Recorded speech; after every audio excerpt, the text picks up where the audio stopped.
to the Quiet Warrior Show, where we help top leaders find their pathway to incredible success and a lifetime of happiness. Here is your host, Tom Dutta, the Quiet Warrior.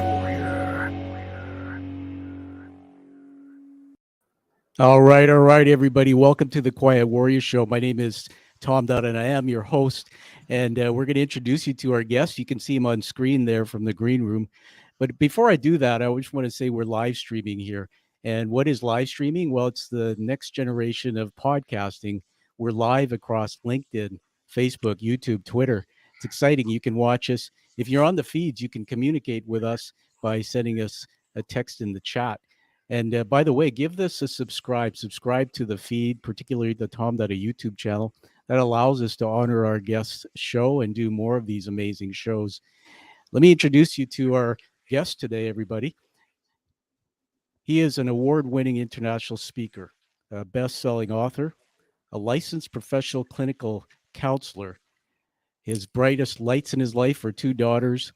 He's a road cycling endurance athlete. He's a little bit Dutch, a little bit English, from California, USA. Today, an epic show in some epic times. Welcome, Zander Sprague.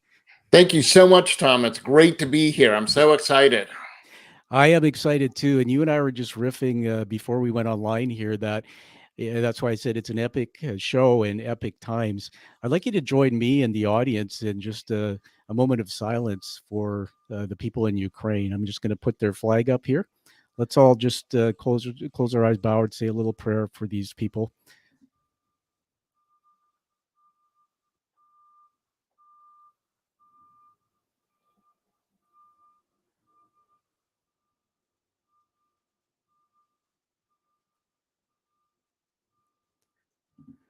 Okay, thank you for doing that, Zander. Everybody, before we get rolling here, it's amazing when I do my shows. There's sometimes we do a show and there's a timestamp on it that really we can never change. And I remember doing my first show, Zander, when the coronavirus hit and the world started going into lockdown, and that was timestamped. But today is extraordinary, man. Just like you are when we get into your story. I didn't think in my lifetime I would see what's happening in Europe today. Why don't we just start out before we get into your story? Just tell us how you're feeling and about all that. Anything you want to say? Well, it's interesting, Tom. I majored in history in university, and so I guess I have an appreciation. So when I look at this, the word unprecedented comes to mind for me about how could this happen? How could this be happening? I was in, it was interesting, when I was in university, I was taking a course on German history, and it was 1989. And everything was happening with the Soviet Union dissolving. And as we were talking about, would the wall come down? Would the wall not come down? The professor is like, "Oh, I don't think so." And finally, the professor said, "Look, for my own professional dignity, I'm not going to say anything because I have no idea what's going on." Yeah. And so I look at this and say, what's going on? It's crazy. I thought we were kind of past people invading, sovereign nations like this. Absolutely. And I'm not even sure why. Why? So. Yeah, thanks for sharing that. Everybody, we're with Zander Sprague. He's here. And your nickname that came up through my research was the God of Enthusiasm. And one of the things that I really appreciated about that today, and I did read the book we're going to talk about, I loved your book, man, is that, when I watch some of those images and stories of the people in Ukraine, there's this, the current president there, Zelensky, there's this massive sense of enthusiasm and pride, patriotism for the country. And you were telling me as we came online that you're an endurance athlete. Well, it's amazing that when you can get your mindset in the right place and you can hook on to a purpose, something beyond yourself, you can fight. You can be David and Goliath, and I just think it's a story we'll be talking about for a long time. Well, let's get into you, man, the god of enthusiasm. Everybody, I found Zander and I brought him on the show for a couple reasons. We're going to reveal a 5-star review for the book you've written. Can you hold it up there? I'm going to full screen you Oh, for a sec. sure. All right. It says, read out the title to us. It's Epic begins with one step forward, how to plan, achieve, and enjoy the journey. Pretty amazing. And so I want to get into, because we're about storytelling, get into your backstory and sort of the journey from being a young boy and, how you got to, we all came into the world with nothing in our thought patterns, and then we evolved. So just take us back. Where did you start? Tell us about the man growing up as a boy. Absolutely. Well, I was born in Massachusetts, grew up outside of Boston.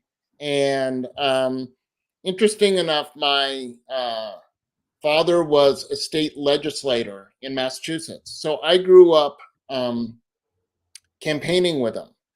And I think that was really formative for my becoming a public speaker, because I was in front of adults as, a 5-year-old kid. I learned how to interact with adults. I found that I actually really like being in front of people and talking to people.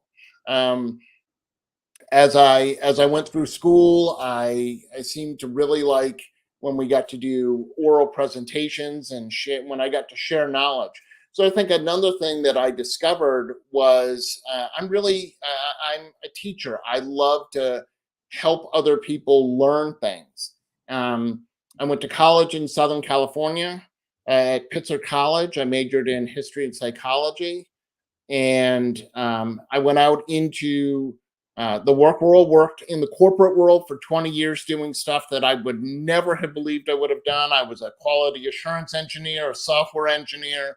And let me just say about being a software engineer, I worked incredibly hard to be mediocre, and I wanted more out of my life. So I transitioned into doing technical instruction. So I taught people how to use software, and I did that for 17 years and really enjoyed it.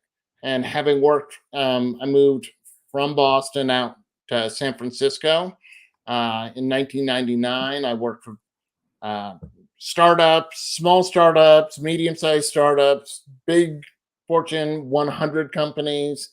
I was teaching. I really enjoyed it. But when I got laid off for the umpteenth time, downsized, reduced in force, whatever you want to call it. I want to just throw out I didn't coin this phrase, but when I went through my first big downsizing as a corporate guy, somebody said we're fueling your future.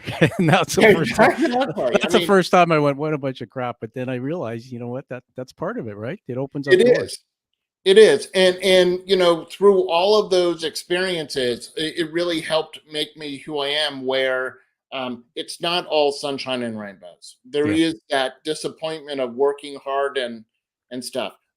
Being a technical instructor, unfortunately, we were usually the last hired and the first fired because people didn't realize the immense value that we brought.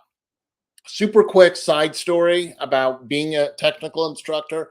I was really what I call a zero-sum employee. What I mean is people were paying for training.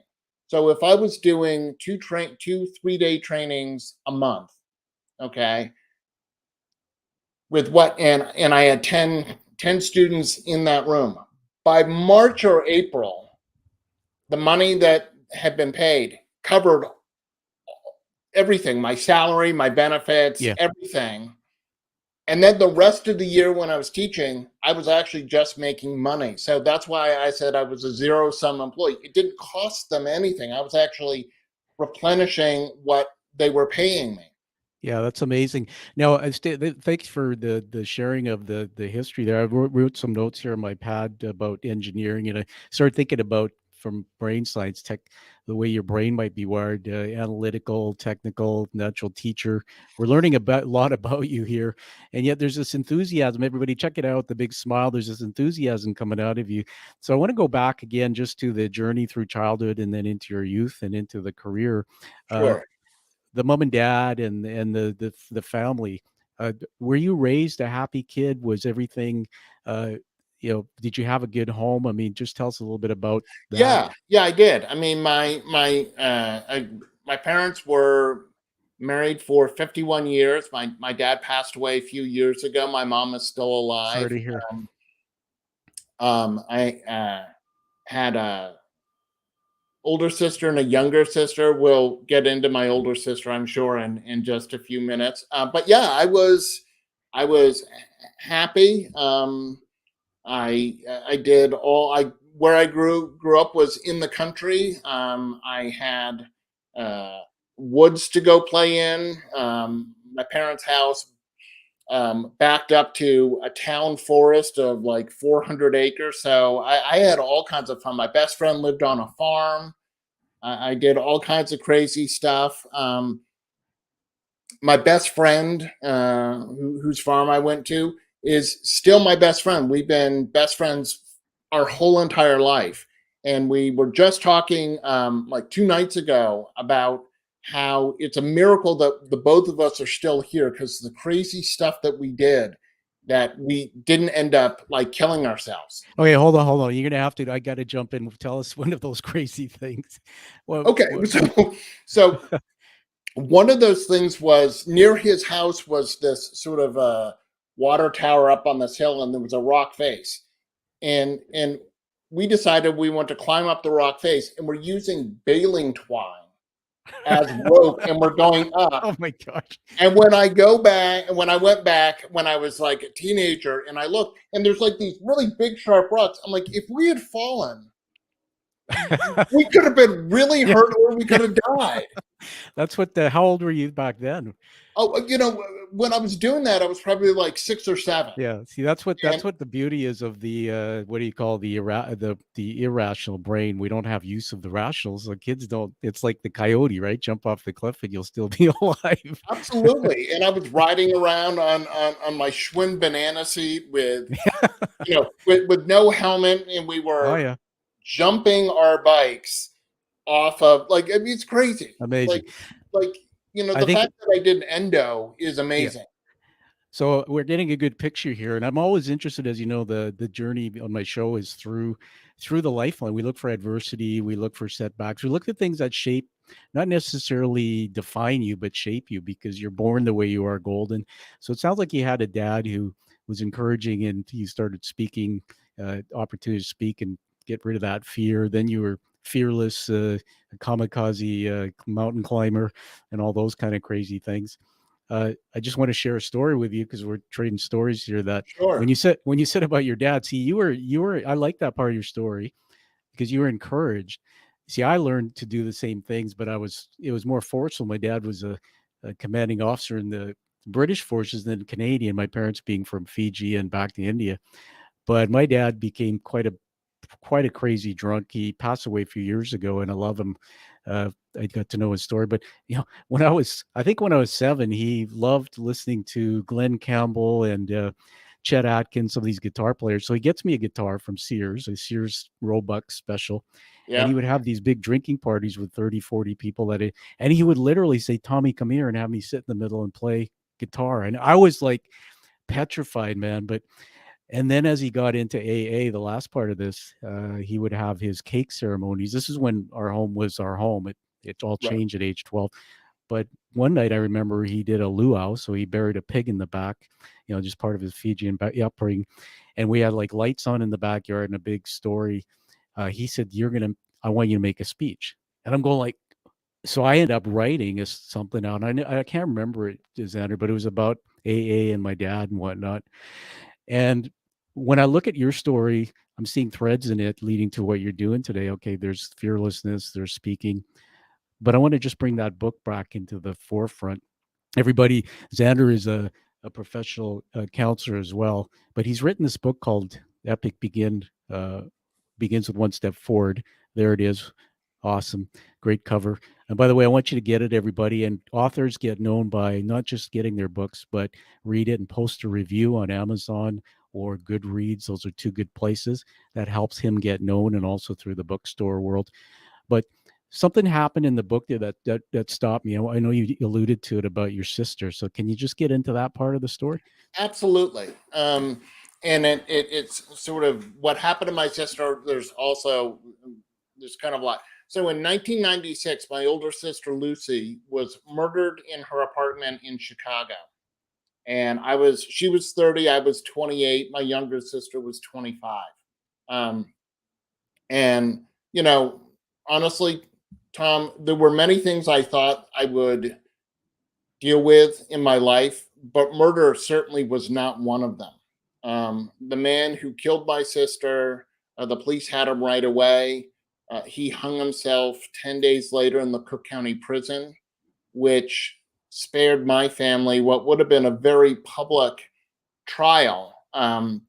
Because at the time, my father was a sitting district court judge in Massachusetts. So judge's daughter gets killed, and the man who killed my sister had spent 8 of the prior 10 years in Joliet State Prison, had a 4-page rap sheet. You know, Wow. it's the kind of thing that is salacious, and the media was all over. Yeah. So luckily, my parents and my sister and I did not have to go through that trial. Through that experience, I discovered that there wasn't a lot of resources for sibling survivors, people who lost their brother or sister. So I actually wrote a book, came out quite a few years ago, called Making Lemonade: Choosing a Positive Pathway After Losing Your Sibling. Yep. And that's been out. People around the world are doing it. And I've spent a lot of time really helping other sibling survivors and trying to raise awareness for sibling survivors, because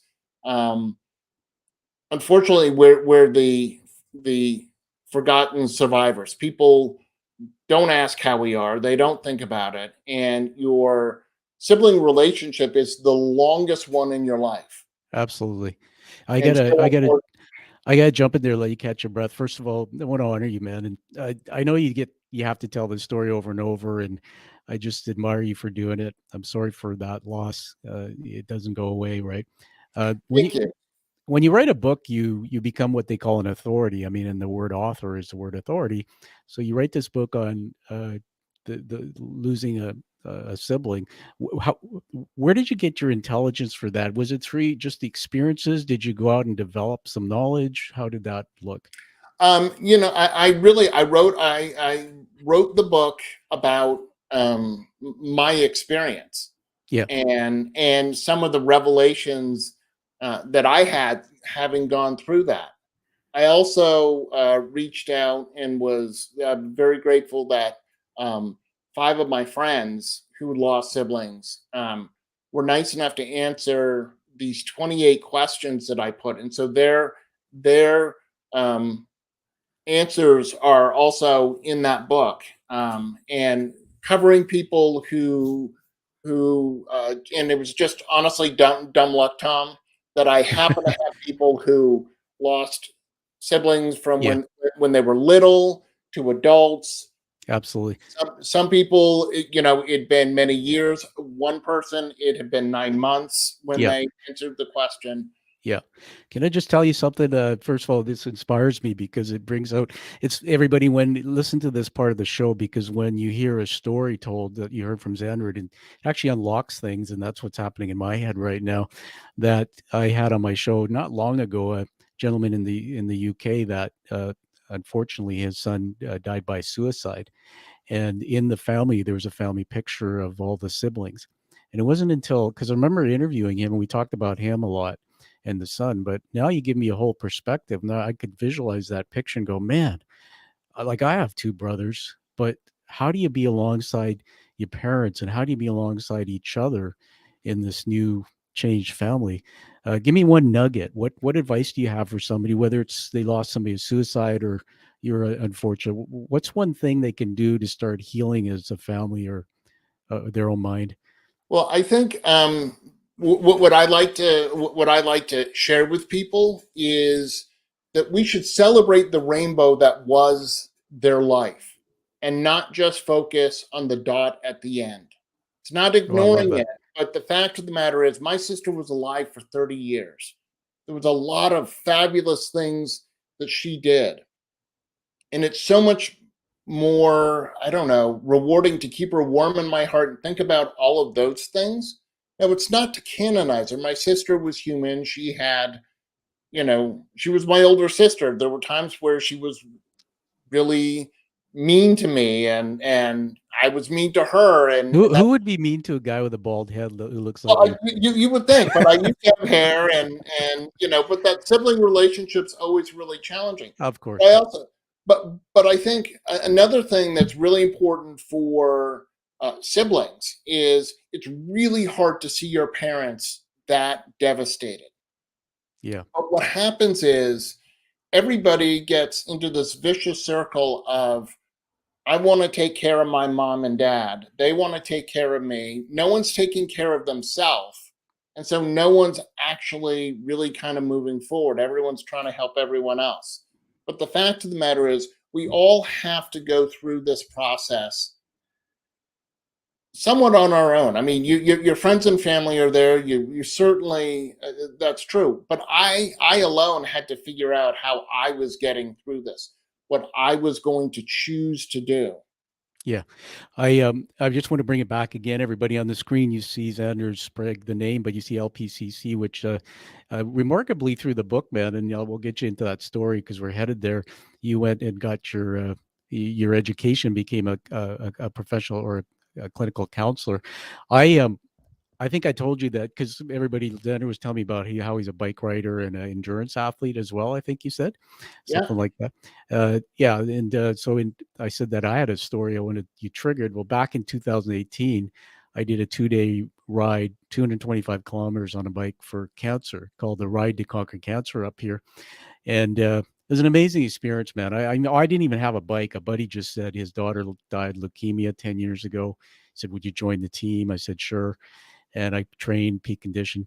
Well, it's not about the ride, but the first night after 100K, I slipped in a bathtub in the motel, fell back, cracked a hole in the tub, and got a brain injury. And in fact, as you're looking at me here, I have double vision. My eyes don't move right. And I've been through depression, all that stuff.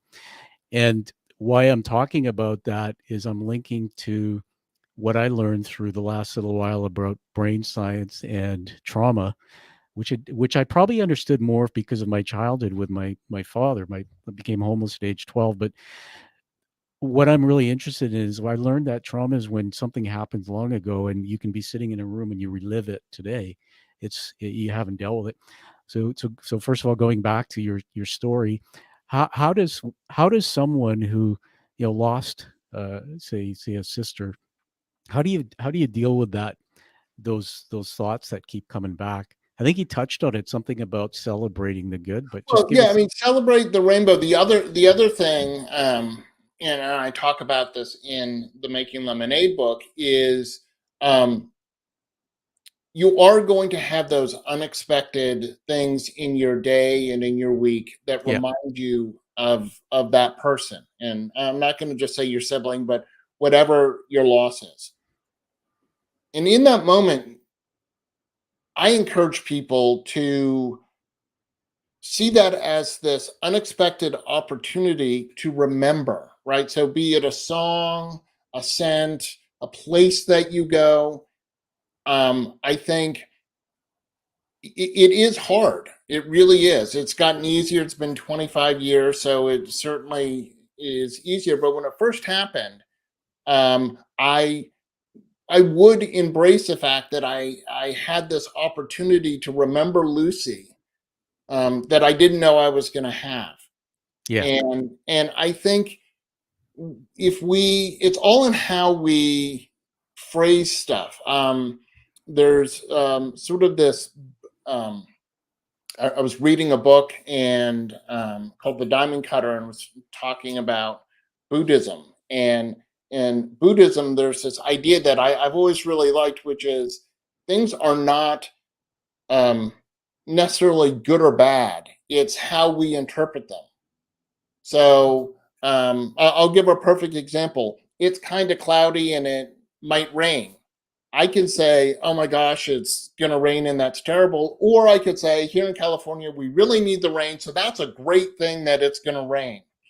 But the fact of the matter is, it being cloudy and it's raining in and of itself is not good or bad. It's how I'm choosing to interpret what that is. And I think that's really true also, on our own epic journeys, Yeah. right?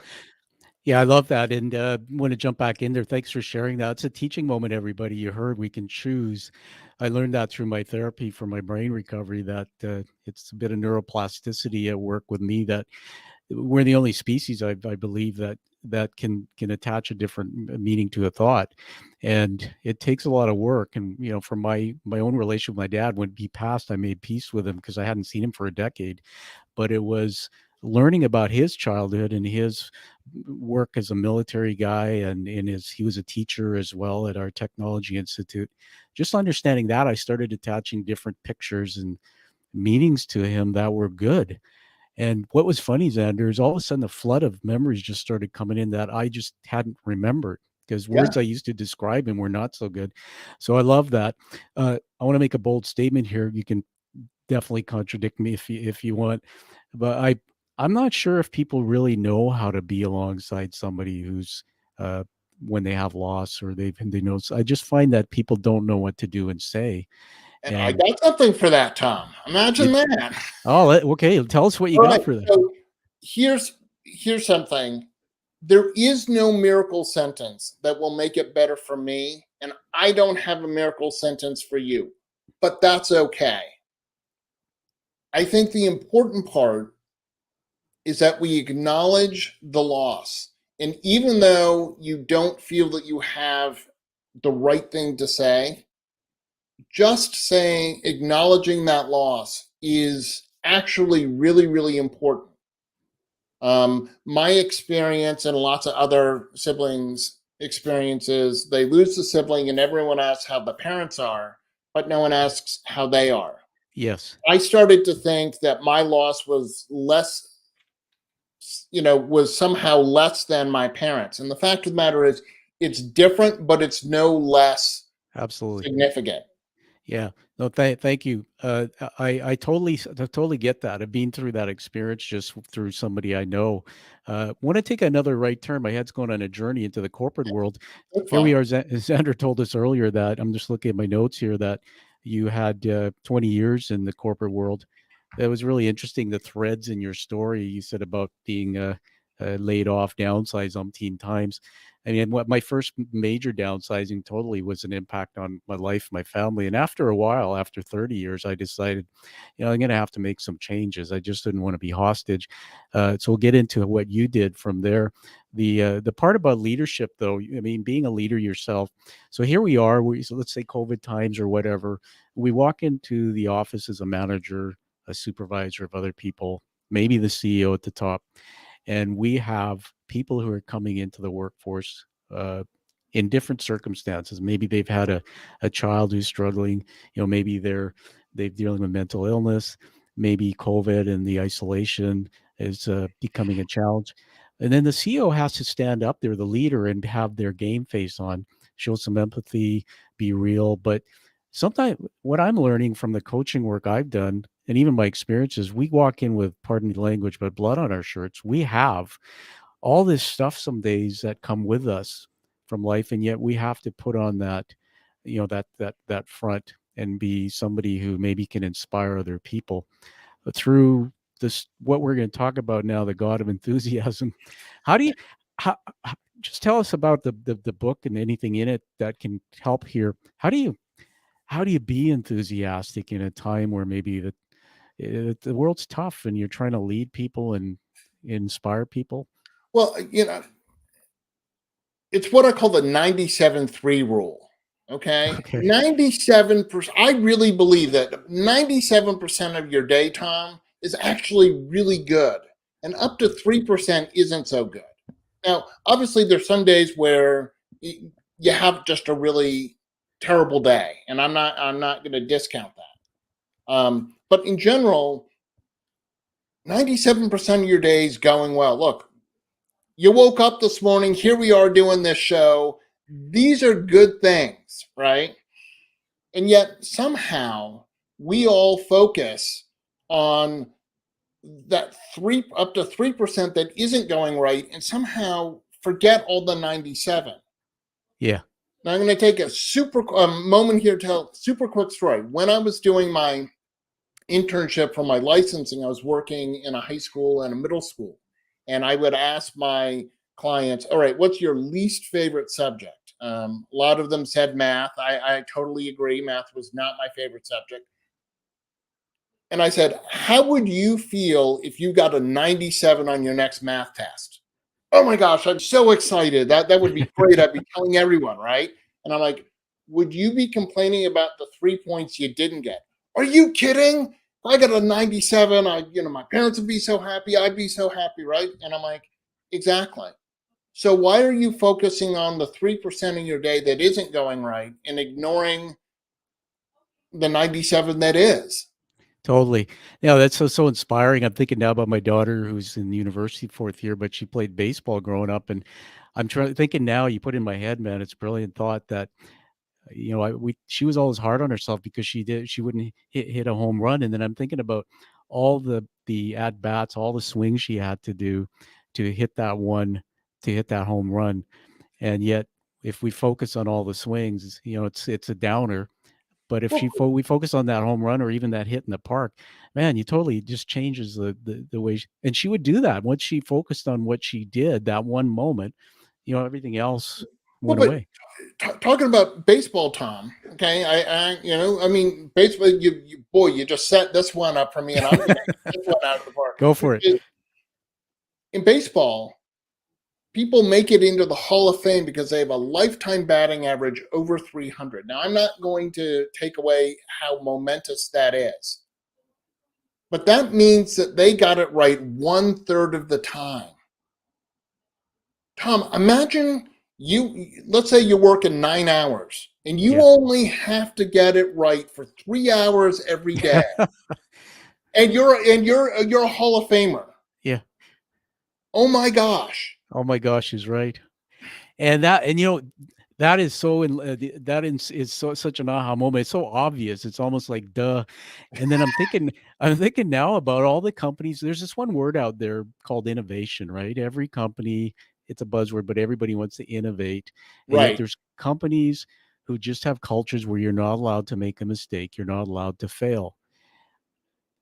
I know, and that if you have a culture where people can't fail, you can't innovate. Innovation doesn't happen without being able to take risk. And so I'm thinking about that now, right? And it's like what you said.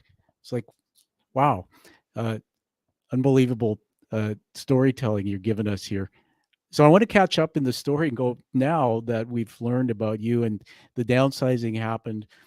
What I want to ask you here is it's actually based on a study that was done in Canada. I use this sometimes just for fun. The Canadian study that they interviewed 90-year-olds and they said, what are your 3 top regrets? And after all the data came in, the number one was didn't risk enough. Number Yep. 2, didn't reflect enough. And number 3, didn't make a big enough contribution or legacy. So now I'm looking at what you're doing, and you can tell us about that. You've got this book. I think you have a company, you do speaking, and you've been nicknamed the God of Enthusiasm. The big question in my mind is why that turning point. Was it the death of your sister that gave you that call to adventure? Was it being downsized? Was it something else? But when you're done with this world, what do you want it to look like? Define that for us. Well, okay, so kind of multiple questions there, Tom. I think I had been doing the work with sibling survivors kind of on the side, and Yeah. I kind of had that epiphany that why am I teaching other people's stuff when I have so much that I want to teach? And through my work, um, I was I discovered that lots of sibling survivors said, well, I tried to go to therapy, but the therapist didn't understand my issues and all of that. And I really believe that in our life, sometimes we hear something repeatedly because we're supposed to do something about it. That's a calling right there. And so I went back to graduate school at 45. Good for you. And I had been in university for 22 years, and I certainly knew how to learn. I had to constantly be learning for these new jobs and learn products and turn around and teach it and stuff. But it was, completely new. So I got my master's. I'm like, I'm going to get licensed. I needed Yes. 2,000 hours of internship hours. I got those. I finished up in February of 2020. I was all excited. I'm going to take the licensing exam. Everything I've told everyone that I'm going to do, I'm going to go out and this is going to be great. I'm going to help people. I'm going to talk in corporations, have seminars, do all this. And then March came and the pandemic hit and all the plans stopped. I couldn't take the licensing exam. I couldn't go out and speak. I couldn't do any of that. And as I was sitting in my apartment trying to figure out what was going on, again, I had this epiphany that epic begins with one step forward. I've been on so many epic journeys. And I just want to quickly share, I thought about what does epic mean? Yeah. Every pilgrimage includes commitment. And I know pilgrimage could invoke sort of somewhat of a religious connotation, but that's not what I'm talking about. I'm talking about whatever your epic is. Epic is, look, maybe you want to travel somewhere. Maybe you want to get more education. Maybe you want to run a marathon or something. That's your dream. We need to go out and do it. And I lay out in the book, ways that you can do this. But I think I got here because there are a few things. I want to share what I know. Knowledge unshared is useless. I want people to really go after those things because I set out to write this book, and I wanted it to be an Amazon best-selling book, and it is, and I'm really, really excited. A lot of work in that kind of vision quest. But whatever your epic is, you really should. You talked about that study where people had regrets they didn't take enough, challenges. Look, I have not been successful in everything I've done. I don't want to make it sound like I was super successful. I'm not. I have failures, but that's all part of the journey, right? I love that. Everybody a teaching moment about the journey. And it's, I got to say, Matt, and when I qualify people to come on the show, there's very few who don't come on, but I know I pushed you hard on some things, but I don't want to hear about all the success. I want to hear about the failures because that makes you relatable and real, right? Business life isn't a straight line up. And by you doing that, by you saying things like that, man, you become so real to me, and I know to the listeners. I just love it. That's why you're so easy to relate to. One of the things you said about when you're in your clinical work, people, wanting to know, that you've been down that path. It's kind of interesting because I have a couple friends who play professional hockey, and there's mentors and coaches, and we're talking one day, and it's a lot. I said to him, he played for Washington Capitals and the Montreal Canadiens, and he won his first Stanley Cup. He got into the dressing room in Montreal in the dynasty, so the second year. Yeah. And he's a Canadian boy, Ryan Walter. And so I had him, interviewed him once. I said, what was the difference? And he said, Tom, when I went into the dressing room in Montreal, he said, the word can't didn't exist. He said, the word failure, didn't exist. You knew that you just had to get up again. And he said, when we lost in Washington, he said, we blamed the fans, the coaches, the ice, whatever we could find. And he said it was completely different mindset. And I think that's one of the things that you just taught us about mindset, that to be epic, it's one step at a time. You have to be prepared, when there's setbacks, to keep moving forward. This thing about the book, I want to get into that now. Just going to show something. Well, it's going to honor you here. Everybody, I'm going to reveal something for the first time on the show about Zander's great book. So hold up your book again there. Okay, hold on. All right. Epic begins with one step forward. All right. We're going to put us back here. So this morning, after reading the book, I did read the book, and I'm actually looking forward to a signed copy. Hint, hint. I It's bought it. coming. I bought it, but I wrote you a review this morning, and I'm going to put it on the screen, and it's being submitted to Amazon. To everybody who knows this process, you send it, and they say thank you for sending, and then they say okay, it's being posted. Right. And I titled the review "Extraordinary, Purposeful, Informative, and Courageous." Aha, that's Oh, thank epic. you. The acronym. And so I can barely read this because of my eyes, but it's on the screen. Everybody, if you're doing the podcast, you'll hear this. Go find it on Amazon. But I wrote, this book is extraordinary, purposeful, informative, and courageous. Author Sprague tells the story of taking the past meaning of his life, including the murder of his sibling sister, and how he used that to define the meaning of his life. The book has relatable stories, vast content for the reader's own reflection and growth, and heartwarming humility of an average man who became extraordinary. I highly recommend this book. So congratulations. We're going to just put up some fireworks for you there. All right. Thank you so much. That is, wow, such high praise. Thank you so much, Tom. And that is a international review because it's written and posted on Amazon.ca. That'll aggregate for you. But I just want to say, everybody, get the book, give it a rating like that.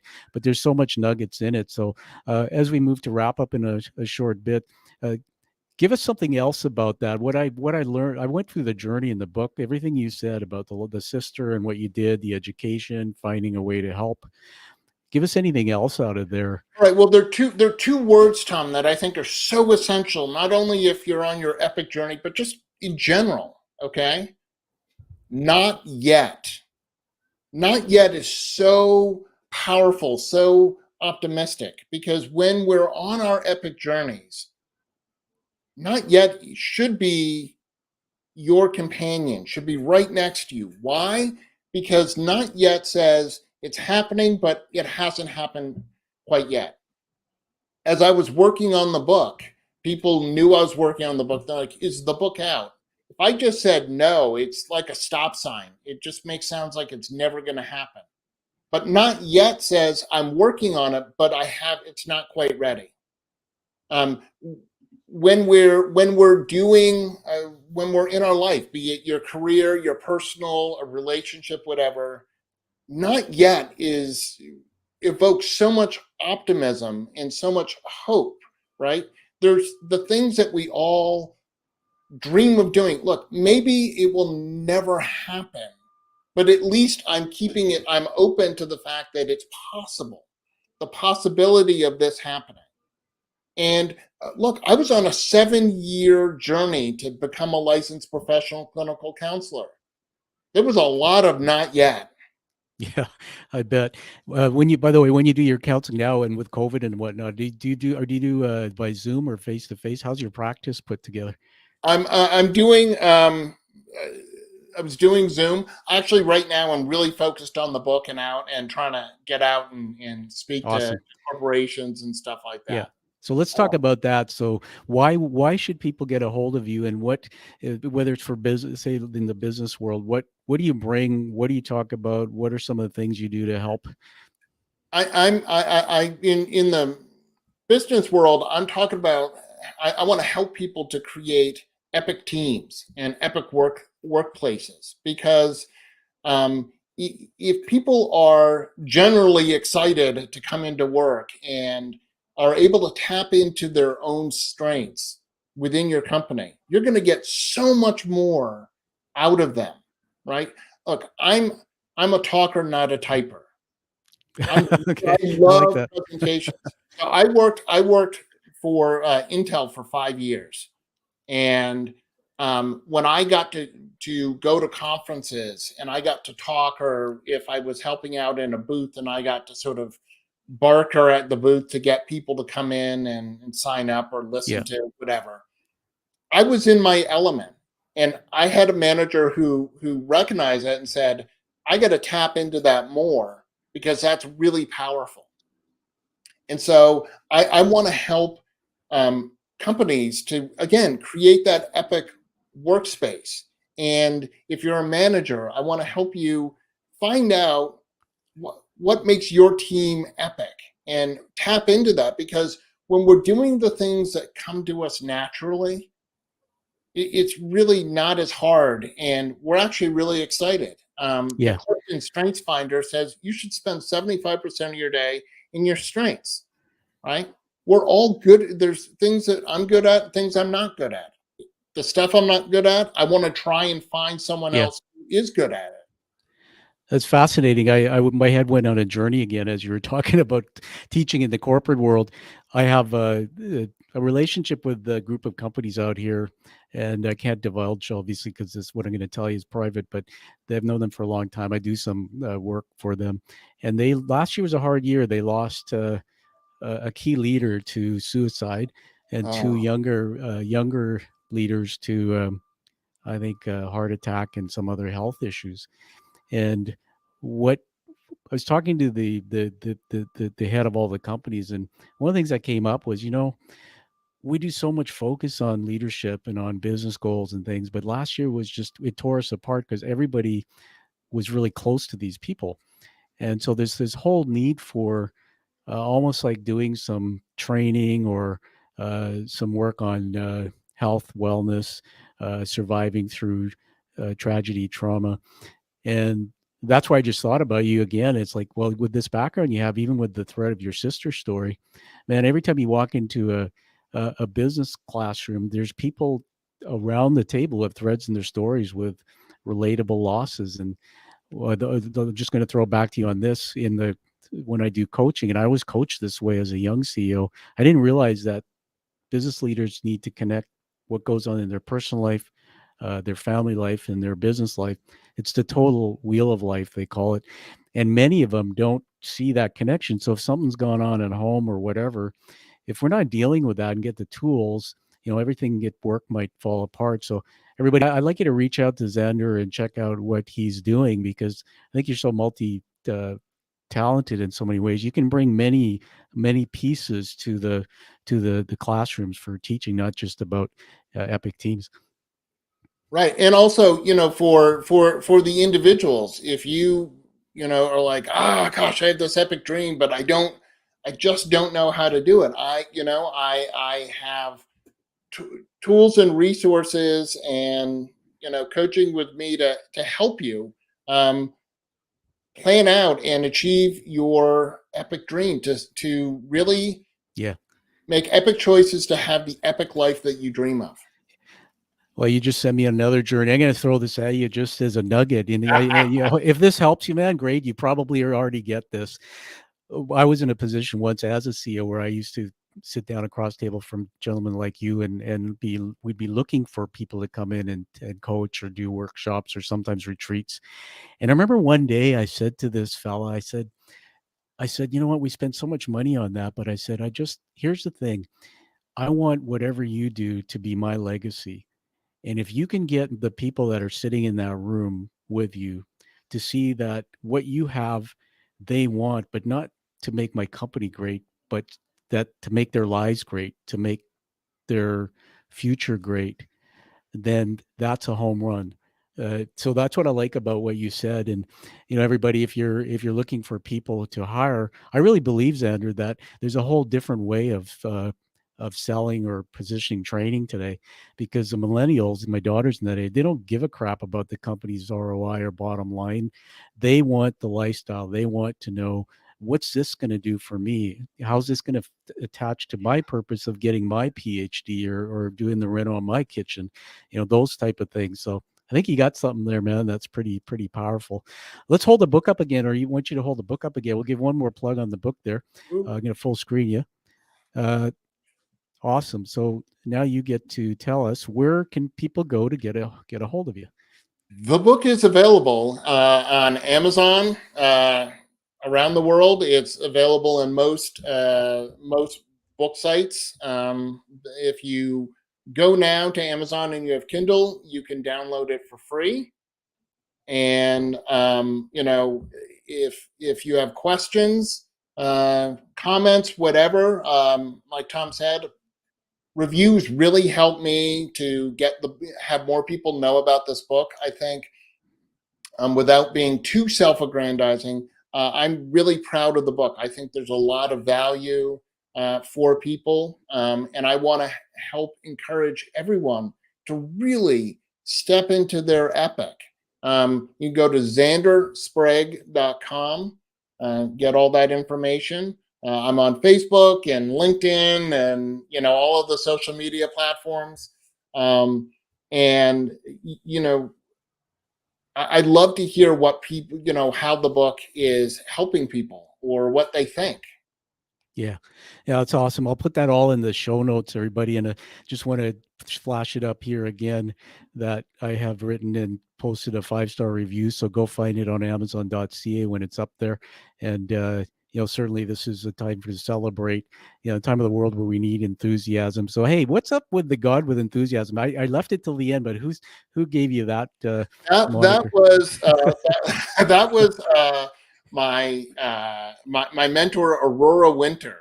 It Okay. just said she said I was the god of enthusiasm because I've known her for over a decade. I've done some classes and workshops with her, and she's helping me with this book. But she just said, when you get in front of an audience, you put a mic in your hand, she's like, it's just electric. You are the god of enthusiasm because I'm so excited. And I I I I, like that because I am enthusiastic. yeah, I want it's contagious. I want people to I be love excited. it.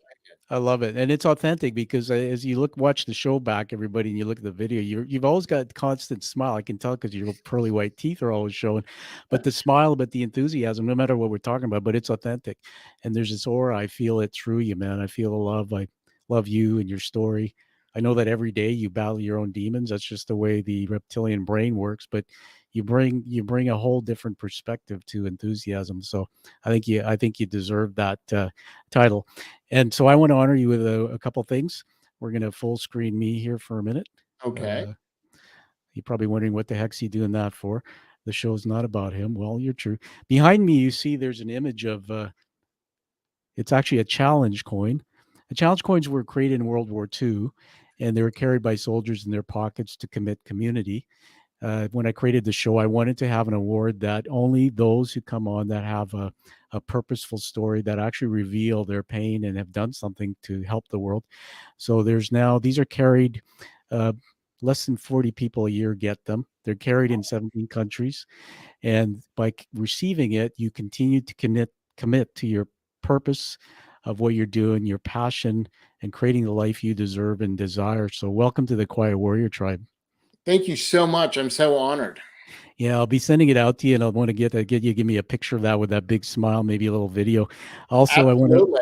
I want to honor you with one other small thing. So hold on. I shouldn't have said small. I mean, these are small words, but they're big meanings. So I do leadership. I write leadership words down as the guest is speaking. You might have seen that. I don't script it. So here's 4 words. Number 1 is energy. Absolutely comes out of you.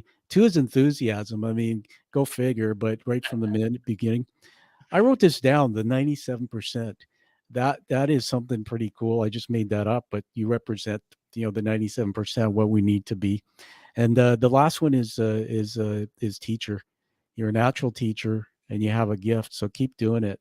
So on that note, everybody, find this show, give it a rating. We'll be releasing 2 productions in the near future, a video premiere and the podcast. Subscribe to the Quiet Warrior Show and give this one a high rating because it's been awesome. So on that note, over to Zander for his last epic goodbye for now. Well, Tom, thank you so much. It's really been a pleasure and an honor to be here. And just, I just really want to encourage everyone to think about what your epic goals are and go for it, because life is short. They say we have, one trip around. So why shouldn't we all be out doing what really makes us excited and perhaps scares us? But when it scares us, it's amazing how rewarding it is. All right.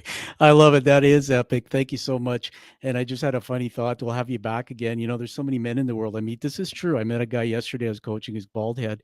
And every time we talk, we start somehow talking about, so what razor do you use? Or how do you do this? And he said, well, no, I don't do that. I do this with the electric. We should get you back and we should just talk about caring for the bald head. Oh, absolutely. I could certainly talk for 30 minutes about how to take care of the beautiful head. Well, we'll do that. Listen, I'll have you back again. Thanks for being on the Quiet Warrior Show. You bet. Thank you. Everybody, find that true purpose, like you've heard from Zander. Live with passion and live the life that you deserve and desire.